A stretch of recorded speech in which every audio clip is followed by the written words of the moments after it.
Before the October Revolution in 1917, before the rise of Vladimir Lenin, and before the fall of the Romanov, there was a revolution in Russia. A revolution that is not explored deeply these days. The Revolution of 1905, known as the First Russian Revolution. This event was really complex and with a lot of aspects related not only to Russia but the entire world.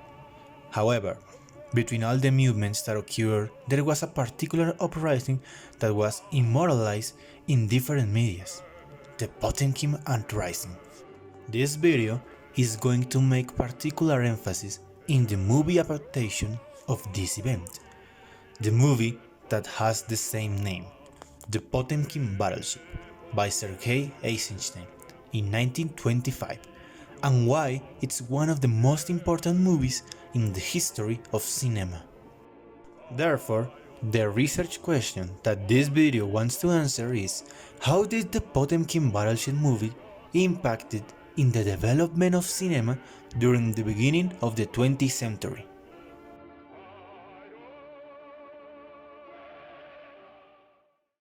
Firstly, let's talk about the original event that took place 20 years before the movie release. The revolution against Nikolai Romanov had its roots in 1905, when a lot of peasant and worker movements mobilized against the Tsar in different parts of the country.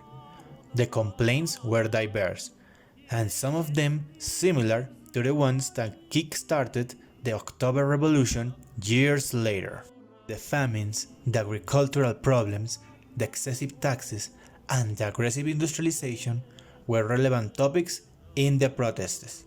But there was a particular event that is necessary to understand to talk about the 1905 revolution, and it was the Russian-Japanese War between 1904 and 1905. This was a territorial war where Russia and Japan fought for the territory of Manchuria in the north of China and the Korean Empire. Both of them wanted to exert their influence in Asia, so those interests eventually entered in conflict. The war was important because it led to an humiliating defeat from Russia due to Japan's new naval superiority. After the Meiji Restoration in the middle of the 19th century, Japanese Empire's main goal was becoming a strong and industrialized nation, and they managed to do it. The politics instituted by the new imperial government had a special focus on the industrialization of the country and the formation of a strong army. This was proved to the entire world after the Treaty of Portsmouth, where Russia had to abandon their territorial expansion in Asia thanks to its defeat to Japan. It was an unprecedented event, not only for Russia, but for the entire world. An European country lost a war against an Asian one. This managed to turn Japan into an actual menace and an opponent to the other world powers. But of course, it had a special repercussion for Russia and its military. This led to the 1905 revolution and the Potemkin Uprising.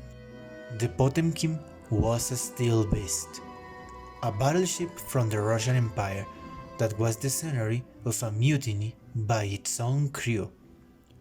After Russia's disastrous defeat in the Battle of Tsushima, the morale of the Navy dropped down.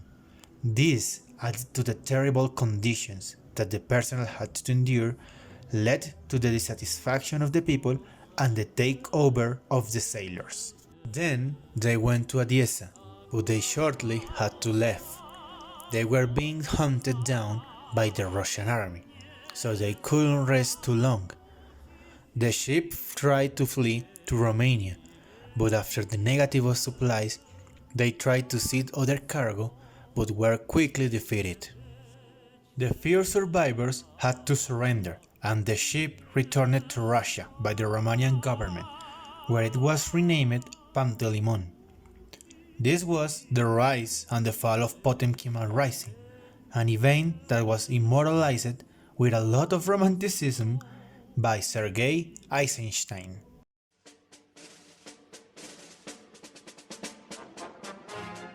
Now, let's dive into the movie itself. As we said before, the Potemkin Battleship was released on 1925. It was premiered at the Bolshoi Theatre in Moscow on December 21. It is based on the story of the uprising that we just told. The viewer can already make an idea on how it goes.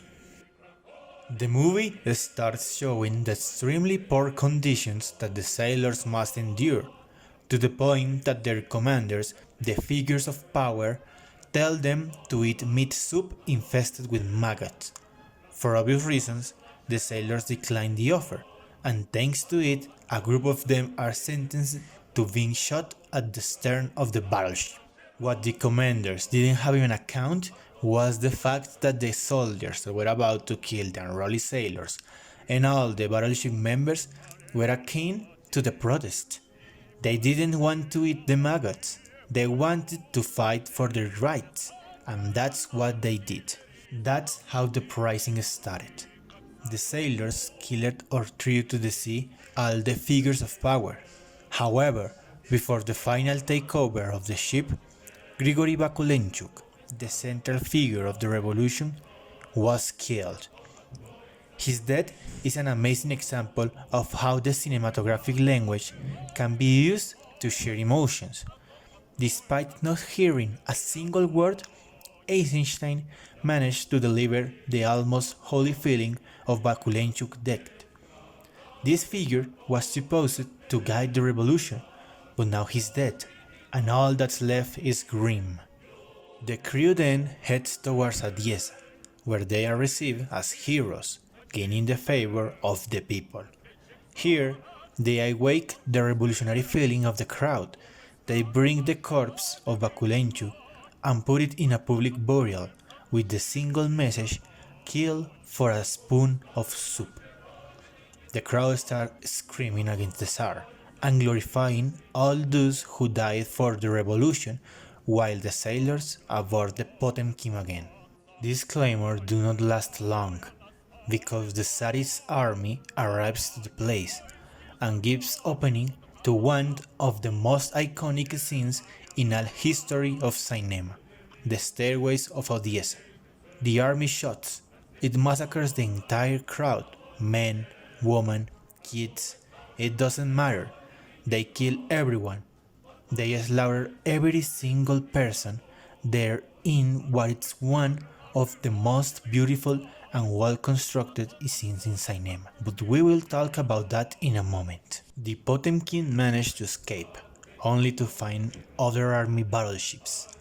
But to their surprise, these battleships were also led by free sailors. They were part of the revolution, so they present their honor and let the Potemkin sail to its freedom.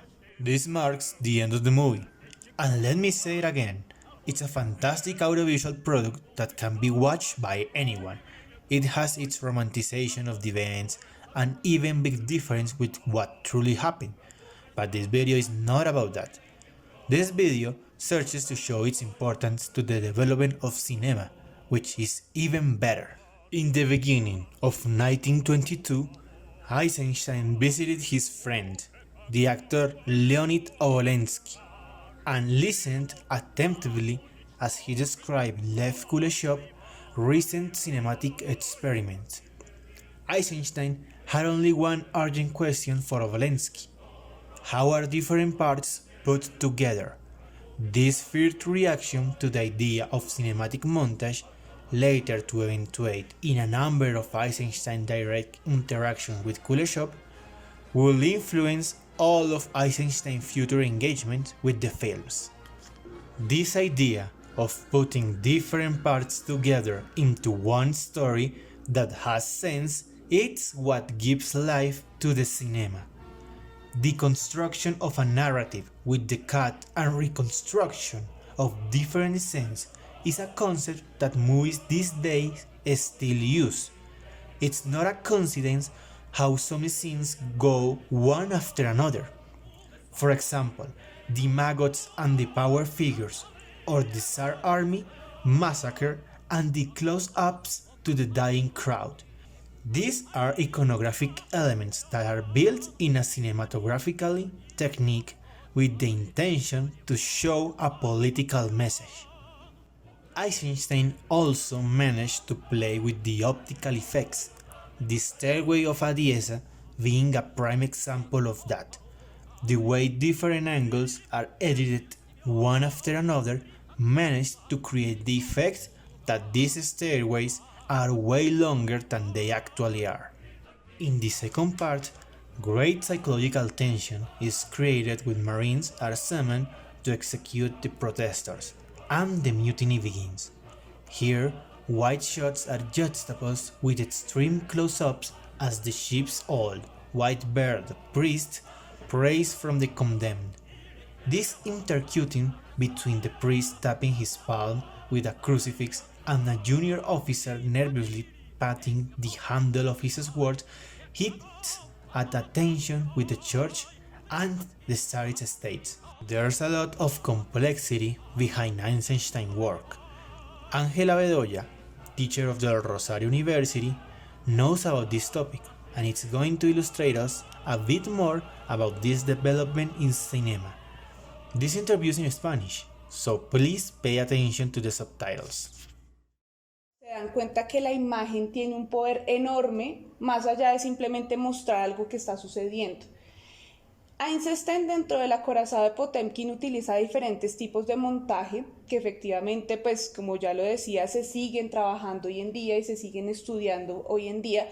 Uno de estos montajes es, por ejemplo, el montaje de atracciones. Este tipo de montaje tiene que ver con unir dos imágenes que puede que inicialmente no tuvieran o no tengan nada que ver, pero efectivamente empiezan a generar una cantidad de significados en la cabeza del espectador. Ellos se dan cuenta que el espectador juega un papel activo en el momento de ver una película, ¿no? No es simplemente yo como director muestro una película, sino que el espectador va a sacar sus propias conclusiones de esa película. Entonces, en ese orden de ideas, él adicionalmente juega con otro tipo de montaje que viene siendo el montaje rítmico, que tiene que ver básicamente con la duración de las tomas, en cuanto a las acciones que están realizando o pues que estamos viendo en esa toma, y adicional en cuanto a la sensación que nosotros queremos causar en el espectador. Pero en este caso Eisenstein también juega muchísimo con la parte de las angulaciones de las cámaras, mostrar diferentes angulaciones y que estas angulaciones también transmitan una sensación en el espectador. Adicionalmente, pues hay que resaltar que esta película Eisenstein la hace cuando tenía 26 años, era muy joven. Y adicionalmente esta película se hizo, llamémoslo así, como en tiempo récord, porque se hizo como más o menos en 9 meses. Entonces, ver todo esto, más la parte histórica, más lo que efectivamente esto tiene, o sea, lo que representa para el pueblo ruso y que hoy en día se siga estudiando, obviamente, pues es una obra en todo el sentido de la palabra, una obra de arte en todo el sentido de la palabra, ¿no? Vemos también que él, por ejemplo, rompe lo que hablaba también inicialmente del Star System, de los actores. Él no utiliza actores en sus películas, y pues en esta puntualmente en el acorazado pues sí hay algunos actores, pero también él trabaja mucho con la gente, ¿no? Con el pueblo, y eso es lo que él quiere que se vea en sus películas, la gente. Y son planos muy grandes, por ejemplo, se ven las multitudes, ¿no? Inclusive estando dentro del acorazado vemos a muchas personas, estando ya en otros lugares, en las escaleras de Odessa, vemos un montón de personas, porque lo que él quería mostrar era como tal el pueblo presente en esas películas que él hacía, ¿no? The Potemkin Battleship is an amazing document. It can help us to understand how Russia represented itself, and at the same time how movies were used as a political and ideological weapon. And and at the same time it can illustrate us how movies and how cinema developed. It can help us to understand all these processes that are still used in these days. That's why Eisenstein and his work is so relevant in the study of cinema.